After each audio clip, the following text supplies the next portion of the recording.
Madame Chevalier m'a parlé de ce projet, j'ai tout de suite dit qu'on était partant sur les classes de CM2 parce que c'est l'occasion d'aborder l'art de manière concrète. Quand les enfants participent à quelque chose, ben c'est là où il va leur rester le plus de traces possible. Donc là ils sont acteurs, on parle de l'art de rue, on parle d'un artiste calaisien, on déborde sur l'art de rue de manière générale, donc ça complète complètement la formation en art. Et après, le thème Samuel Paty, c'est aussi une façon d'aborder la liberté d'expression. Donc sur cette journée, on évoque plein de choses et de manière très concrète. Eux, ils sont super contents parce qu'ils ont les bombes et ils participent. Ça va rester, c'est dans leur village. Quand ils viennent à la médiathèque, ils pourront dire c'est nous qui l'avons fait. Donc vraiment c'est super comme projet.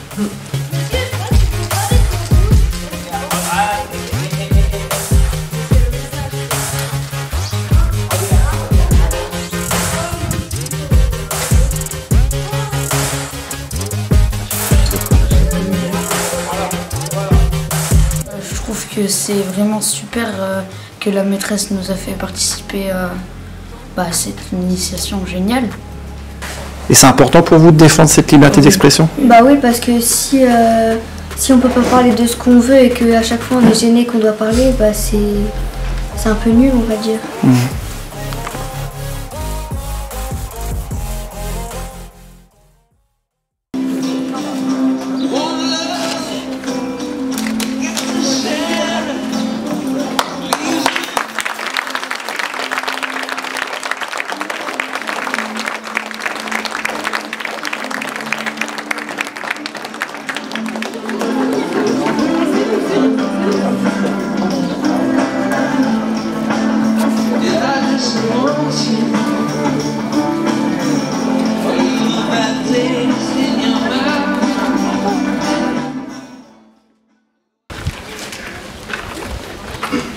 Mesdames et messieurs,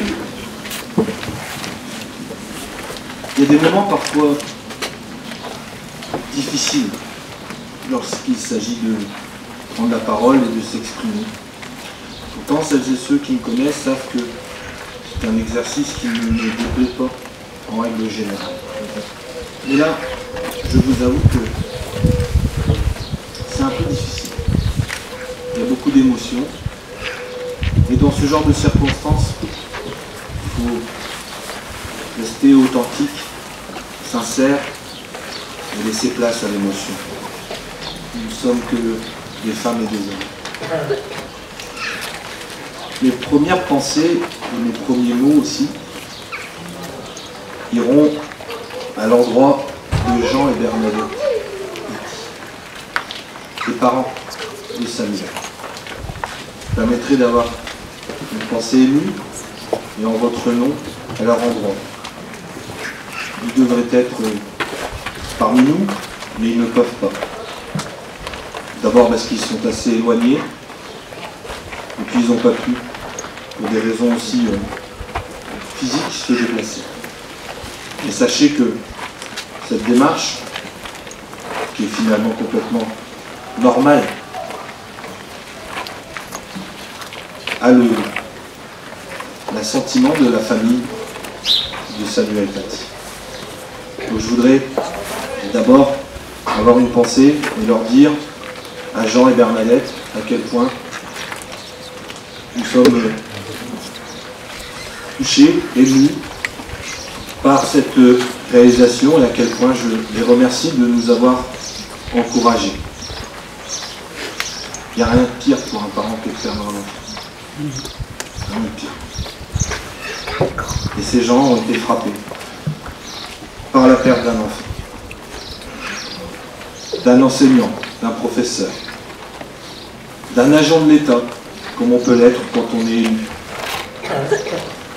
Et on ne mesure pas toujours quand on est agent de l'État, à quel point parfois on peut prendre des risques, uniquement en donnant son avis, en prenant une position, en défendant une orientation, un projet, ce qu'on appelle dans notre jargon en tant qu'élu l'intérêt général. Et vous voyez, il nous arrive parfois, pas plus tard que ce matin, pour rien vous cacher, je sais que comme je dis souvent, ça sortira pas de grand fort, ce que je dis. Ben, on a eu des divergences, des désaccords avec des habitants, des riverains, parce qu'on a un projet de construction qui ne leur sied guère. C'est la démocratie. On a le droit de ne pas être d'accord. On a le droit de se confronter à d'autres théories, à des idées.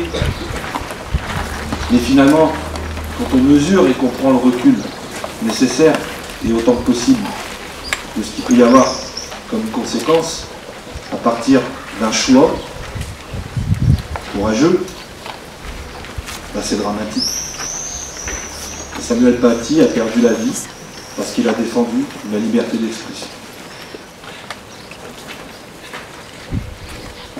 D'avoir son portrait dans cette cour, dans ce jardin, ça va nous donner de la force. Moi, personnellement, ça va me donner de la force. Parce que mon bureau, il est juste derrière vous, les enfants. Donc quand je vais arriver, pratiquement tous les matins, mon regard va se poser naturellement sur ce garçon. Et on relativise tous les problèmes qu'on peut avoir. Parce qu'on en a tous des problèmes, qui n'en a pas. Donc, je vais puiser, comme Jean-Pierre l'a dit, je vous invite à en faire autant, à travers cette magnifique fresque. Je veux vraiment remercier Underwill, notre artiste, les enfants, pour ce que vous avez fait, parce que ça va s'inscrire dans la durée, à tout jamais, à tout jamais. Ce que vous avez fait là, ça restera pour toujours. Et c'est vrai que ce jardin, c'est la vie. Des fleurs, des poissons. J'attends toujours certaines rainettes. Et c'est la vie. Qu'est-ce qui se passe dans ce jardin, les enfants, au-delà du fait que les lecteurs et les lectrices viennent se poser? Ben, on a des mariages, comme samedi dernier, ce week-end, pratiquement tous les samedis, on va avoir des mariages. Ben, les gens viennent prendre des photos ici. Parce que ce jardin, il est beau, il est agréable, il est fonctionnel. Les noces d'or, pareil, les familles viennent se poser, prendre des photos, se reposer, se détendre, se ressourcer.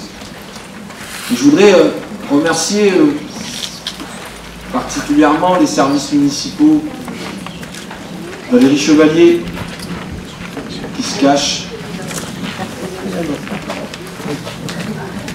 Je voudrais la remercier, Valérie, parce que ça fait des semaines et des semaines qu'elle s'emploie avec l'équipe de communication, Aurélien, la directrice générale des services, Christelle Fleury, tous les services, pour que cette cérémonie elle ait lieu, que cette fresque elle ait lieu, que ce lutrin, c'est comme ça que ça s'appelle,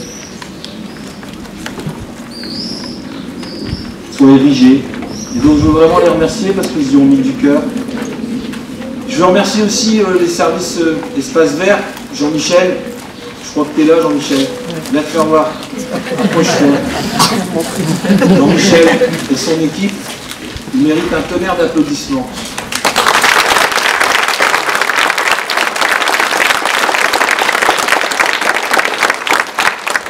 C'est un garçon qui croit en ce qu'il fait et qui se donne, à la fois ici et sur toute la commune.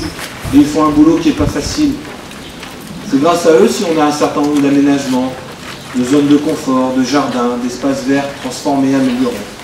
Et son cœur se serre comme ce matin, quand on découvre en face du collège Jean Monnet, à l'angle du carrefour Prouveau et Calais, on a détruit ce gros pot de fleurs verts gratuitement. Et donc je veux vraiment le remercier, Jean-Michel, parce que Ici, il y avait un terrain d'herbe et un cèdre qui était en plein milieu du bassin. Et malheureusement, les branches et les racines abîmaient à la fois les chéneaux et les fondations, et l'arbre était vieillissant. Il a fallu l'abattre. Jean-Michel, c'est comme le chien d'Astérix et d'Obélix. Quand on abat un arbre, il pleure. Il n'aime pas. Et pour que lui me dise il faut qu'on abatte l'arbre, vraiment je lui ai fait confiance. Et je le remercie. Et je le remercie aussi, Rémi Top, Jean-Michel, avec qui tu as eu cette brillante idée de faire ce jardin. Et c'est eux qui ont fait ce jardin. Qui ont fait en sorte que ce jardin existe, qu'il soit aménagé, et qu'il soit au service de toutes et tous. Donc en effet, avoir ce jardin aujourd'hui qui s'appelle Jardin de la Liberté Samuel Paty, c'est plus qu'un symbole.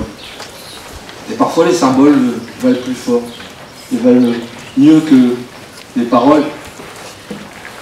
Alors, je voudrais aussi forcément terminer mon propos en ayant une reconnaissance infinie pour les enseignantes et les enseignants. C'est grâce à eux finalement qu'on en est là.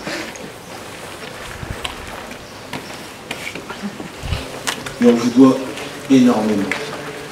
Et je veux vraiment sincèrement, au nom de la municipalité, de la collectivité qui est la nôtre, et particulièrement ici à Grandfort, mais partout en France, vous dire à quel point nous vous sommes reconnaissants pour ce que vous faites, pour ce que vous êtes, pour ce que vous donnez. Puis malheureusement pour ce que vous réussissez.